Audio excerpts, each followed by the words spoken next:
Thank you all for joining the webinar. So I'm going to jump right into what you have to do to access the data. And so when you're accessing the data, what you need to do is upload a roster. So your roster, what it is it's a list of all of your high school seniors. We do suggest that you include all of your senior class. You will need to have some information about them. So it's first name, last name, date of birth, and race. You can use whatever race code your school usually uses. And for a community-based organization, somebody who's not a typical traditional high school, you also need to include the school code that the student is attending in column E. The school codes are available in the partner portal in an Excel spreadsheet on the FAFSA Plus landing page that you can download. And so once you have your roster created, you need to log in to upload it. We do need it saved as a CSV file. So once you have an Excel file of your roster, this is a simple step. You need to do a save as, and when you're saving it as, you can look at the file type, and CSV, delimited should be an option for file type. Remember what you name the file and where you save it, because you're later going to have to access it in order to upload it. And remember that this is personally identifying information for the students because it includes birth dates. So you want to save it in a location that's secure on your computer. And usually if you're operating on your school computer that requires a login, that is a secure location. You do upload the roster into the partner portal. The partner portal, your username and password is the same for all the programs you access. So if you don't have a partner portal login, you can use the link to request an account. If you forgot your password, you can reset it using the forgot your password link. Please know that if you do change your password for the partner portal when you're using FAFSA Plus, it will also change for your other accesses like uploading transcripts and if you're an Aspire coordinator. So when you log in, you're going to see the name of your high school. This high school or community-based organization is named Aspire Summer Bridge. You might see more than one link underneath the name of your high school. There might be an Aspire link. There also might be a scholarship transcript upload link. The one that we're going to be using right now is the FAFSA Plus link. This is what you see on the FAFSA Plus landing page. You can tell that you have not uploaded your roster because there is no option to view your student level data. You can see underneath the instructions that there is an example of what the roster should look like. There's also a CSV file template that you can download if you want to use that when you are compiling your roster of your seniors in order to upload. So what you want to do first is you want to choose a file. Once you choose a file, it will have you navigate on your computer to the file that you just saved. When you have that file ready to upload, the name will appear to the right-hand side of the Choose File button. And then the upload button will be blue and you can click upload. Something to take note of is that you actually only have to do this once per academic year. You also might not be the person at your site who does this. There are some schools where there's a registrar or somebody who does the uploading for you. But at least this kind of gives you a walkthrough of the process of uploading the data. You can add and delete students from your roster as the year goes on. That is possible through the partner portal. You can also manage your roster by contacting us. If you have a lot of students to add, you can add a file of those students and you can upload it as a roster. And then we can also help you if you need to manage your roster. FAFSA Help at hec.oregon.gov is the way to contact us if you have any issues uploading your roster. One thing to note is if you run into an error message when uploading, please don't email us your roster. We can see what you tried to upload, and we can usually fix it pretty quickly on our end and get that resolved and uploaded so you can see the data. I'm going to show you a PDF file that we use that walks you through the FAFSA Plus upload process. Lori Ellis has made this available for you in the meeting, and we can also email it to you if you need a copy of it. But this actually walks you through the step-by-step process that I just talked about. This is a very valuable PDF when it comes to walking through the process. And it does talk about saving it as a CSV file. You can also contact us if you need any help uploading your roster. If you have a district level roster, your district might be uploading your roster for you if you're in a district level FAFSA Plus program. So there are some TRIO programs at colleges that are FAFSA Plus sites, and they assist students with their FAFSA completion, and they have access to this data. And one thing to keep in mind when you're a TRIO college program is this is specifically for high school seniors. And so it's those students coming into your college, not necessarily those already attending. And that's just something we like to communicate with our college level programs, is that it's not for current college students, it's for graduating high school seniors that will be attending college the next fall. And as far as the roster upload goes, like I said, many people at the site won't be actually responsible for doing it. A lot of the time it's a registrar or one point person, so not all users need to know how to do it, but it is an important first step. But if you log in and you can already see data, just know that it's already been done for your site for that year and you won't have to upload anything. So once you've uploaded the roster and you've gotten that part out of the way, now the fun begins. You can actually see the student level data. And so I'm going to talk a little bit about what it looks like and how to identify anything that might be a data discrepancy and how we research those discrepancies. And we are usually able to match your students to a FAFSA and get them resolved. So once you've uploaded your roster, there's a few different ways where you can see the data. The FAFSA status page is always the most up-to-date and recent information. We load twice a week, and so twice weekly, this data will refresh with the most up-to-date FAFSA records OSAC has in their system. You can look at your history in the history section once the data has been uploaded, but just note that this FAFSA status history section will only go back as far as you've been in the FAFSA Plus program. So you won't have aggregate data for previous years that you were not participating. It's only for years that a roster was uploaded. There's a summary data at the top. Something to know about the summary data is this is based on your roster size. One of the things to keep in mind is the October 1 ODE enrollment number for your senior class is what is used for most FAFSA completion data. So the FAFSA ORSA challenge uses that as the denominator to measure your FAFSA completion rate. However, the summary data in the FAFSA Plus portal is based on your roster size. This is mostly because sites gain and lose students throughout the year. And so this list that's managed by you, if you're editing your roster, adding students that join your class, deleting students that leave your school, this is something that you guys can manage, and you can manage your own and monitor your own completion rate. But just note that this is not based on the ODE October enrollment number. It's based on the number of students included on your roster. So this is what the student level data looks like. You're going to see the first name, last name, date of birth, race. And for all the students, you're going to see the transaction date and the process date, true, false, if they filed a FAFSA.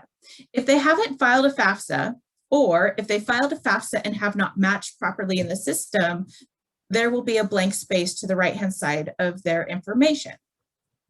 These are the students that we're going to look at when we talk about data discrepancies. So you will be working with students sometimes, and they will, you'll know that they have filed a FAFSA because you helped them. They're showing you their SAR, or the student accurately tells you that they have filed. And we'll talk a little bit about the reasons why they might not be showing up and the data might not be matching perfectly. So here's where you would say, this student has filed a FAFSA, but they're coming up as not found. So we're going to look at test student. So test student has all the information, but there's nothing to the right-hand side. So what do we do in this situation if we suspect or know the student has filed a FAFSA? These are the reasons that students' information does not show up in the portal, even if they have filed a FAFSA. The first thing we really need to talk about is the time lag. It takes time for the student's FAFSA to be processed through the federal servers and for OSAC to receive that data and load it into our system. As I mentioned, we load FAFSA data twice weekly. We usually try to load on Tuesday and Thursday evenings. However, there are holidays and other staff leave issues that might interfere with that. But twice a week, OSAC does load FAFSA records. And so be sure to go in and look at least a week after the student files, because it can take time from that submission button for them to show up in your data. And this is true for corrections also. So as soon as that student hits submit, we really wish it could be real-time data, but it takes a little bit of time just for it to get into our system and match.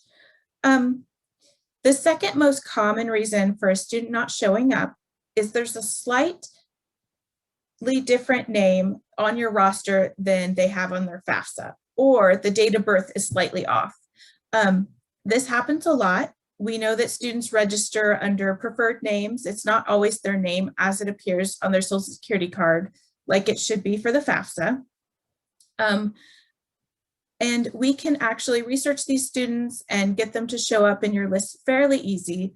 And we'll talk a little bit more about how you request that sort of research. Residency. This is something that we can research to find out if it is the issue. However, we won't be able to correct a residency issue without the student making a FAFSA correction. OSAC only receives FAFSAs for students who are residents of the state of Oregon. If they selected any other state as their permanent state of residency, we will never receive the FAFSA record.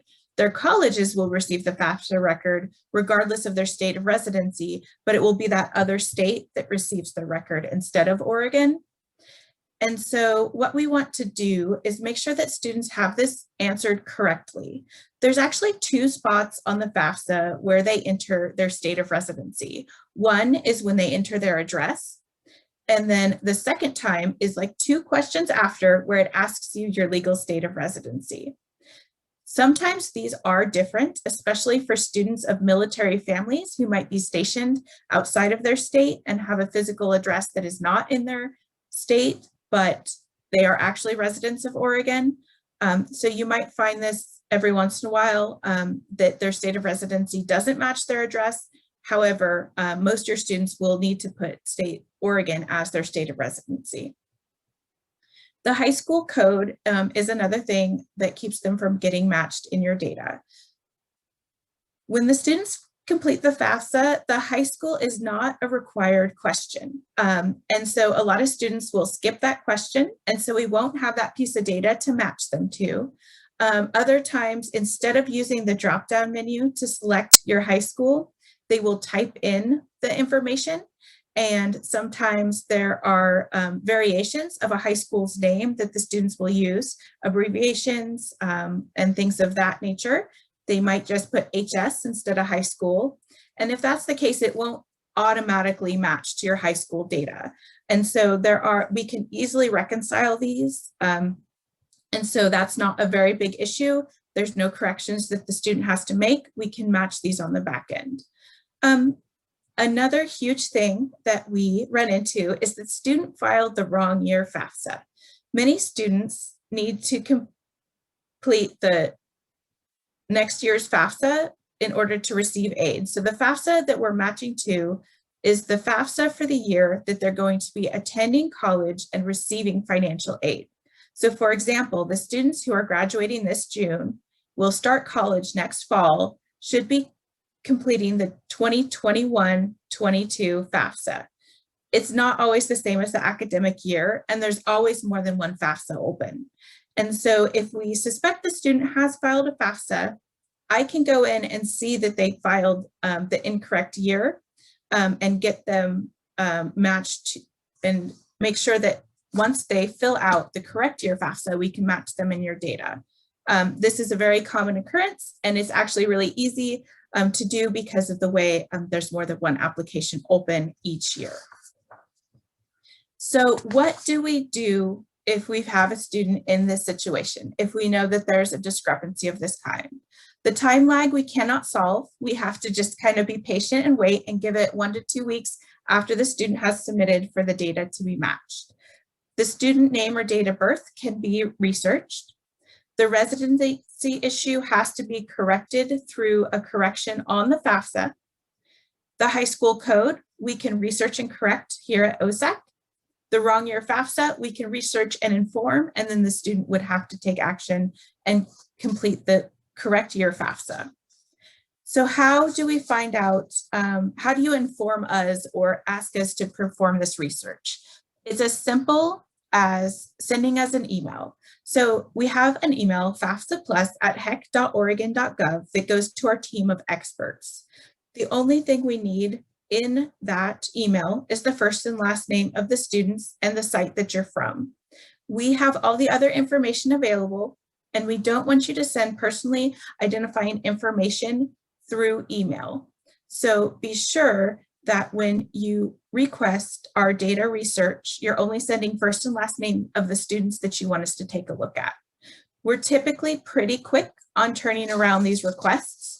However, please give it a couple days for us to look up the students, find the issues that are happening, either match them in your data or let you know that there's an issue beyond our control going on, such as we don't have the record, we suspect they might have the wrong state of residency, or they filed the wrong year. Make sure they file the correct year, and then we can match them in your data. You can also get help from the FSA. So if you have a student who needs help on their FAFSA, you can contact the FSA. They have a chat, they have a 1-800 number, and they also have email. We do suggest that you don't email them, but if a student has submitted a FAFSA and they're having issues actually getting it submitted, or they didn't receive any of the emails when they submitted, they can contact the FSA to make sure that everything is good to go on their end. So we don't have any more questions on data discrepancies. So I'm going to talk a little bit about rejection and verification. I'm going to go ahead and be on this slide for the remainder of this conversation. And I'm also going to show you a PDF that we have. So students having to deal with rejection and verification issues, it can be frustrating for students. One thing that I like to let them know is that they didn't do anything wrong, especially if it's just that they're selected for verification. It's just part of the process, and we do know that some of our low-income students get selected for verification at rates higher than the higher income students. It's just the way the federal government works, and we just like to let them know that they haven't done anything wrong if their FAFSA was rejected or if they're selected for verification. But it is the technical terms that the federal government uses when talking about the FAFSA. So pretty much once you have a student complete the FAFSA, you're going to see a true or false in the verified and rejected columns. So let's talk about the verification column first. So if a student is federally selected for verification, there will be a true in the verified column. And what this means is that the student needs to provide some sort of additional information to the colleges in order for them to put together a financial aid award package and award them financial aid. I'm going to pull up a PDF that we have. that talks a little bit about verification and rejection. This is a really great tool because not only does it talk about verification and rejection in a way that we can use as people helping students and families, it's a document that we could actually hand to a student or a parent in order for them to understand the verification and rejection process. So I'm just going to scroll down a little bit to the verification part. So common items requiring federal verification are tax information. The number one way you can avoid being federally selected for verification is using the IRS data retrieval tool with students when they complete their FAFSA. If your tax data is selected for verification, they're going to have to provide a tax transcript to the college financial aid office. In some circumstances, they might accept a signed copy of the tax return, but a lot of colleges are moving away from that. So most of them will require an actual tax transcript. There is a website that you can get it from. You can download it as a PDF, or you can request that the IRS mail you a copy of it.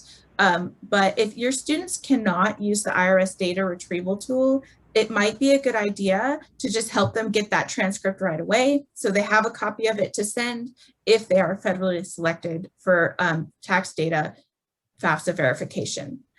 Other things. Kristen, we have a question about what you're just talking about. Go ahead, Elaine. Hi. So I think you may have answered my question.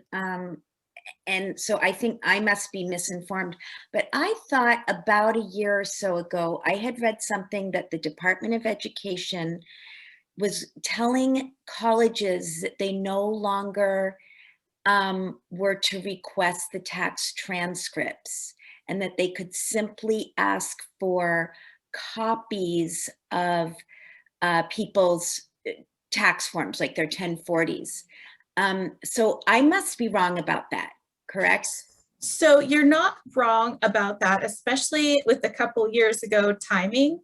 There was a time where the IRS data retrieval tool was down, and so was the process to request tax transcripts.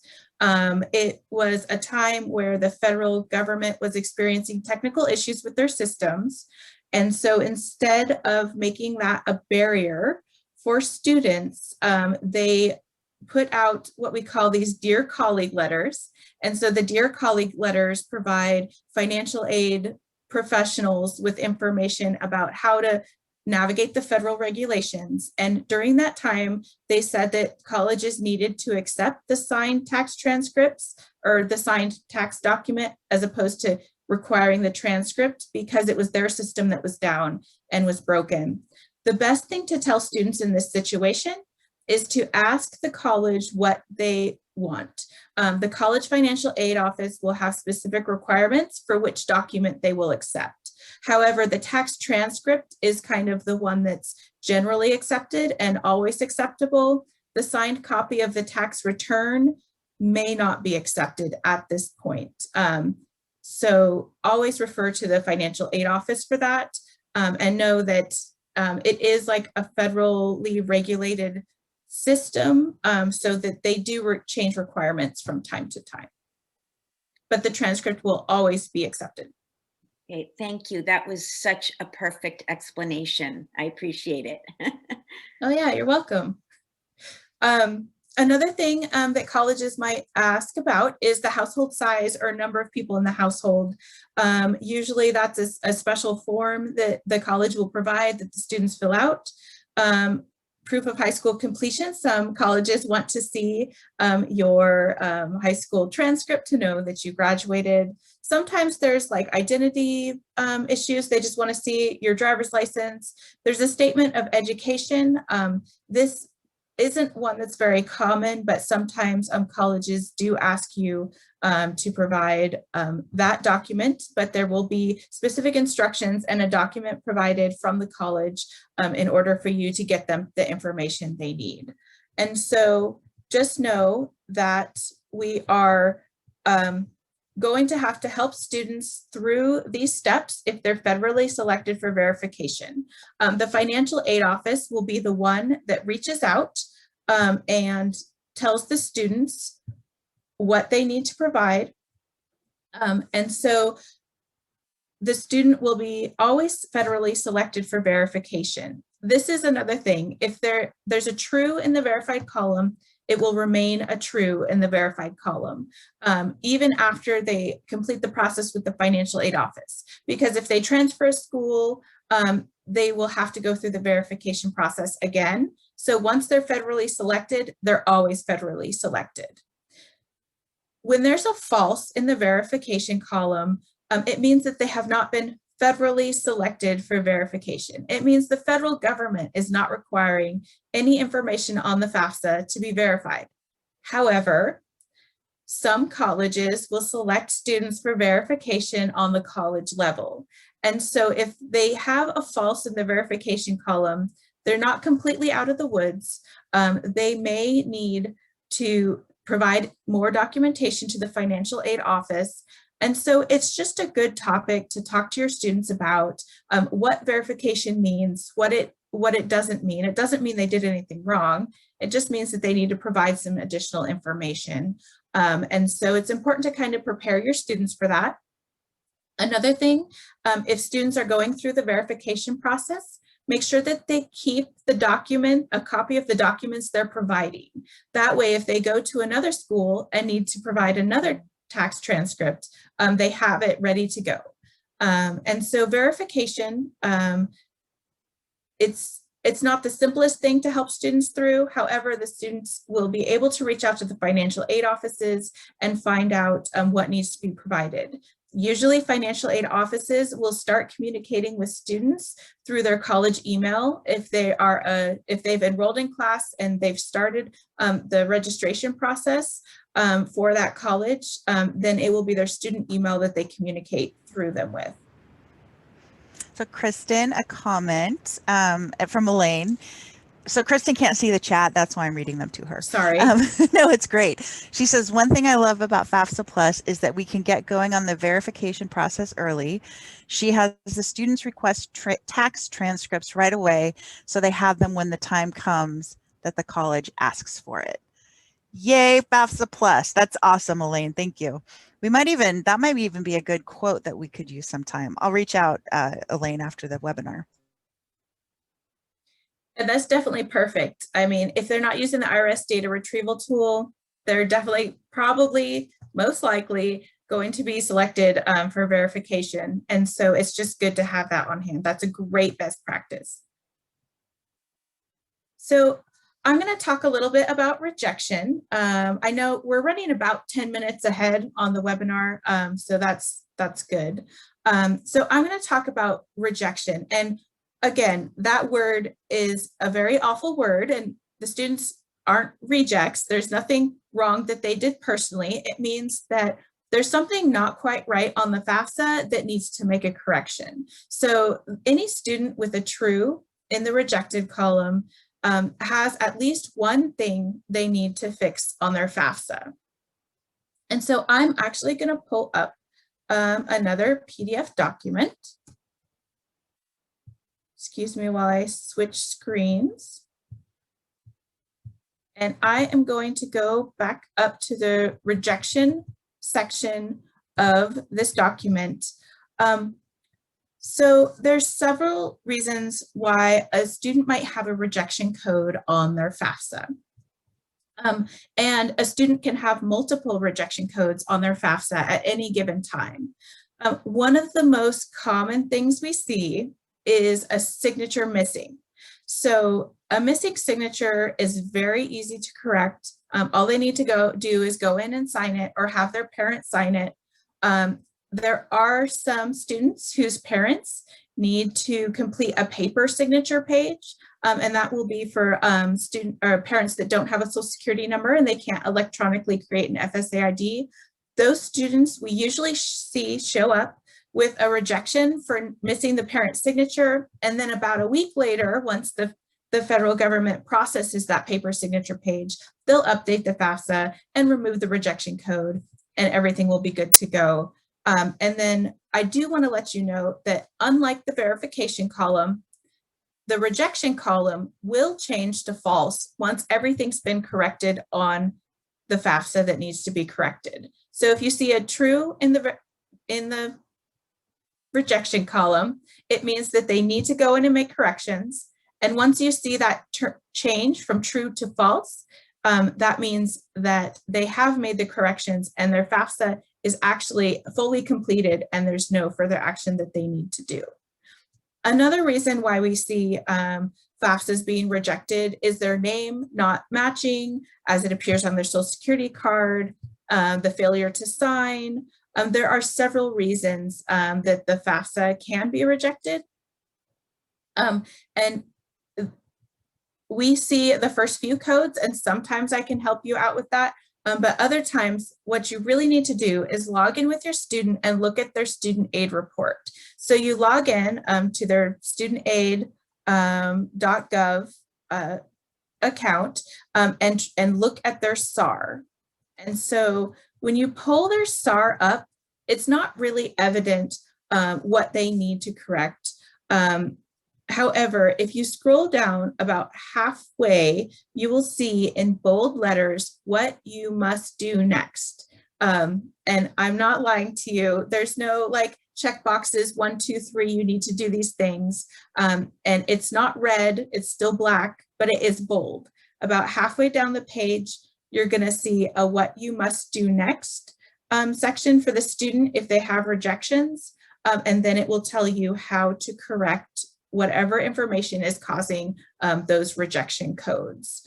And so the student will need to log in and look at what's going on. But FAFSA Plus will tell you if they do have a rejection code present. And so once they correct it again, that will update and turn to false once nothing is rejected, there's no rejection codes. And then that's when we really consider a FAFSA completed. We know that submission and completion are a little bit different. So if they submit a FAFSA and there's a false in the rejection column, that's a completed FAFSA. If they submit the FAFSA and there's a true in the rejection column, that's a submitted FAFSA, but it's not a completed FAFSA. So we really want to help, especially this time of year, those students who have filed but still have some rejection codes they need to go in and make corrections for. Then we need to start reaching out to those students, looking at their student aid report in the portal and seeing what they need to do next in order to correct those codes. And a lot of the times it's just a missing signature. And so that's something easy to overlook, but then that also might trigger you to have to reach out to the parent in order to sign the FAFSA. And just know that if a student makes a correction to the FAFSA, if it's anything other than adding a college, the parent will have to re-sign. And so that's another thing that we see. A student might go in and change something other than adding a college, such as, oh, they changed their state from Mississippi, or they changed their state from Nevada to Oregon, then they would need to go in and sign the FAFSA again. Question. Does the rejected FAFSA still go to the colleges listed or only once the rejection is resolved? So that's a really good question. I believe that the colleges do get the ICER data. And I say ICER, that's the FAFSA record that the colleges look at. But they will also see the rejection reasons. And so I believe the colleges also get it, as OSAC does. So I have a question to follow up on that. Do the colleges do anything with a rejection? Do they notify the students? Do you know? I believe that there are some colleges that would. Other colleges might not. So I can't give you a blanket answer for that. One thing I can say is that if a student has not applied to the college and the college receives the FAFSA and it has a rejection code, but the student hasn't even applied, they're not going to do anything with that. Mm-hmm. So unless the student is actually one of their students, they probably won't focus their time and energy on helping them correct a rejected FAFSA. Are you going to show the slides that have the, Elaine's full of questions, Good. she says. Are you going to show the slides that have the arrows? And I like those slides. I think they're really helpful. Okay, yeah, I Okay. can show them. I was trying to make this more of a really targeted topic webinar, but let me go back to the slides that show the arrows. So here's kind of what you'll see and our explanation of what the portal means. We also have the FAFSA Plus data key that will go through this information as well. So we have the verified column. And if there's a true in the verified column, some information needs to be verified. It's financial documentation, independent student status, those household sizes, things that I listed for common reasons for verification. That will never change. It will always be true. No matter how many colleges they go through the verification processes with, their FAFSA will always be federally selected for verification. If it's false, they're not selected for verification at this time. However, the college can later select them for verification. So it's always a good thing to educate your students about that verification is a process that does happen at financial aid offices. In the rejected column, if you see a true in the rejected column, it means that there's a reject code present on the FAFSA. And common reasons for this are Social Security discrepancies, not using their name correctly, maybe the FAFSA wasn't signed. That means that the student needs to go into their FAFSA, make a correction, and re-sign and submit the FAFSA. If the rejected column is false, the application does not have a rejection code and it's good to go. So we really need to see false in the rejected column for all of our students who have submitted, or else that FAFSA is not completed. They won't be selected for OSAC scholarships or grants or the financial aid that's so important to them for accessing college.